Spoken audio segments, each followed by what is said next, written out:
दोस्तों, अगर आप भी कठिन परिस्थिति में कमजोर हो जाते हैं तो आपको यह कहानी अवश्य सुननी चाहिए, जो आपको किसी भी परिस्थिति में जीना सीखा देगी।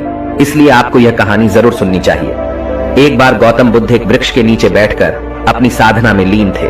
वह कई दिनों से इस साधना को कर रहे थे। जिस जगह पर बुद्ध ध्यान कर रहे थे उसी रास्ते से शिकारी कहीं जा रहा था। शिकारी ने महात्मा बुद्ध के बारे में काफी तारीफ सुनी थी, जैसे उनके स्वभाव के बारे में, उनके ज्ञान के बारे में। लेकिन यह सब सुनकर भी वह उनसे संतुष्ट नहीं था और उसे महात्मा बुद्ध पर विश्वास नहीं था। उसने जब महात्मा बुद्ध को साधना करते हुए देखा तो उसके मन में विचार आया कि क्यों न बुद्ध की परीक्षा ली जाए। इससे उनकी असलियत का पता लग ही जाएगा कि क्या सच में वह बहुत ज्ञानी है। शिकारी वहीं खड़े होकर सोचने लगा कि क्या किया जाए। तभी उसकी नजर एक पत्थर पर पड़ी तो उसके मन में तुरंत एक विचार आया और शिकारी ने पत्थर उठाकर साधना में लीन बुद्ध पर फेंक कर मारा। वह पत्थर बहुत जोर से बुद्ध को लगा था, लेकिन उन्होंने कोई प्रतिक्रिया नहीं दी। वह चुपचाप अपनी साधना में लीन ही थे। बुद्ध का मानना था कि शरीर को तकलीफ होती है, आत्मा को कभी नहीं। दोस्तों, उसी तरह शिकारी द्वारा फेंके गए पत्थर से उनके शरीर को तकलीफ हुई है, न कि आत्मा को, और बिना किसी प्रक्रिया के साधना में लगे रहे। शिकारी कुछ समय तक बुद्ध की तरफ देखता रहा और सोचता रहा कि अब महात्मा बुद्ध कुछ तो प्रतिक्रिया करेंगे। लेकिन महात्मा बुद्ध अपनी साधना में लीन थे, उन्होंने कोई प्रतिक्रिया नहीं की। कुछ देर बाद फिर शिकारी ने पत्थर से बुद्ध को मारा। पत्थर अब की बार महात्मा बुद्ध की आंखों के ऊपर लगा और उस जगह से बहुत तेज रक्त बहने लगा। महात्मा बुद्ध को महसूस हो गया था कि उनके शरीर से रक्त बह रहा है, लेकिन वह तब भी अपने ध्यान से नहीं उठे। यह देखकर वह शिकारी और क्रोधित हो गया।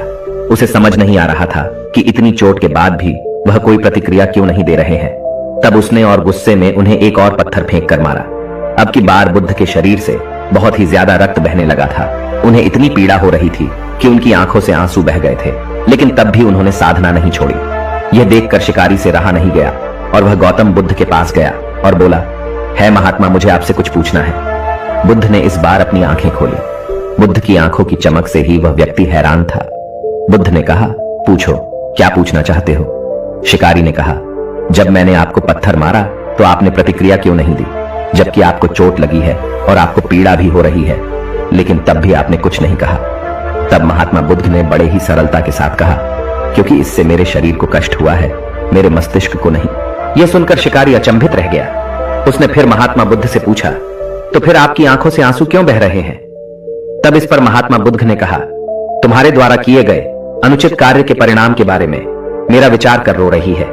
तुमने इतना बड़ा पाप किया है, तुम्हें कैसी सजा मिलेगी? मेरे मस्तिष्क में यही विचार आ रहा है। बुद्ध की बातों को सुनकर शिकारी एकदम हैरान हो गया और वह महात्मा बुद्ध के चरणों में गिर गया। शिकारी ने महात्मा बुद्ध से माफी मांगते हुए कहा कि महात्मा, मुझे क्षमा करें। मुझे आप पर विश्वास नहीं था। मुझे लगता था कि आपकी हर चीज झूठी है, लोग बेकार में ही तारीफ करते हैं। लेकिन मुझे आज यह यकीन हो गया कि आपका ज्ञान सत्य है। मुझे क्षमा करें और मुझे अपने पास शरण दे। गौतम बुद्ध बहुत ही दयालु थे। उन्होंने शिकारी से कुछ नहीं कहा और उसे क्षमा कर दिया।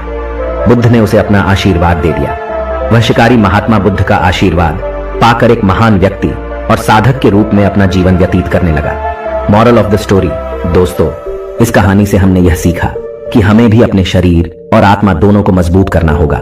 चाहे कितनी भी पीड़ा हो, हमें उसे बर्दाश्त करना है। यदि आप उस पीड़ा के आगे हार जाओगे तो कमजोर पड़ जाओगे। इसलिए खुद को मजबूत करो। यदि आपने स्वयं को मजबूत कर लिया तो कोई भी आपको किसी भी परिस्थिति में नहीं तोड़ सकता। दोस्तों,